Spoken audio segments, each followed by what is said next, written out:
la team, what's up la famille, ici sur du Cameroun pour une nouvelle vidéo. J'espère que vous allez bien, quand ça marche, je pense super bien. De retour pour une nouvelle vidéo. Donc aujourd'hui, dans cette vidéo, en fait, pour réussir au trading, il faut être un bon perdant.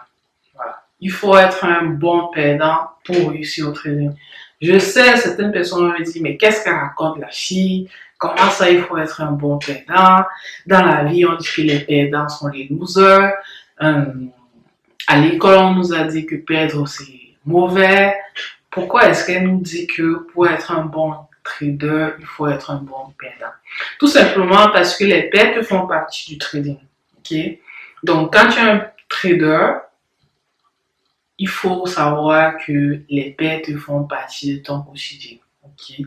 Même si tu ne perds pas chaque jour, il y a un moment donné que tu vas perdre.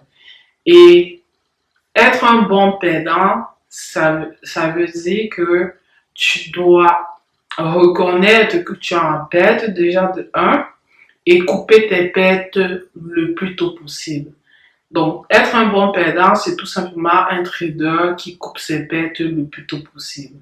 Et ceux, en général, dans la vie, qui se disent trop intelligents,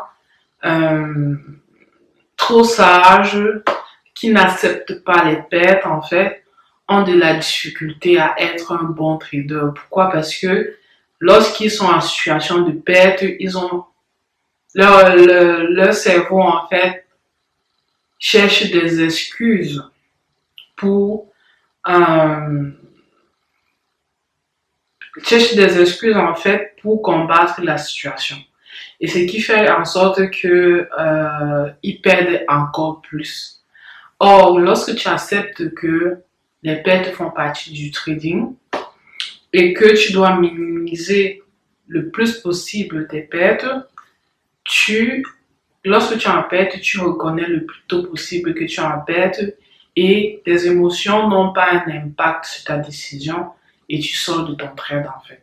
Donc c'est pour ça que la plupart des ingénieurs, des médecins, j'en passe en fait, ou des gens dans la société, sont des mauvais traders parce que la société a fait en sorte que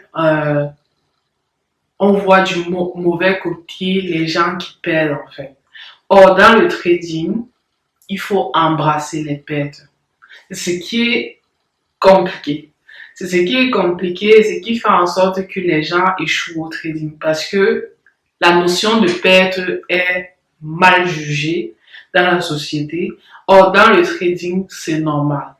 Tu vois, c'est normal, surtout les pertes minimisées, c'est normal dans le trading. Donc, un trader, c'est que sa valeur n'est pas déterminée par une perte quelconque. Il sait que les pertes font partie du trading et que son objectif, c'est de manager son capital de telle sorte que même s'il entre dans une position et que ça se retourne contre lui, parce qu'il faut savoir que le trading, c'est une question de probabilité. Donc, la probabilité que tu entres dans un trade et que tu gagnes versus que tu perds, c'est toujours 50-50. OK? Donc, si tu entres dans un trade et tu perds, c'est normal. Mais la différence entre un trader qui va réussir versus un trader qui va échouer, c'est le risque que ces gens-là prennent.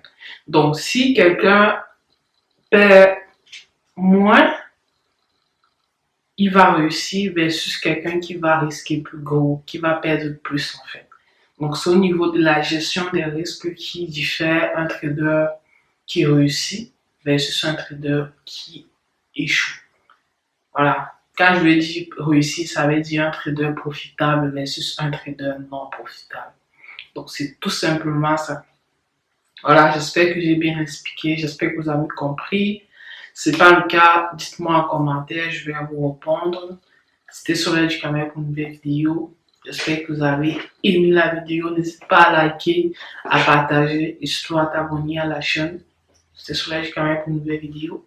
Bye!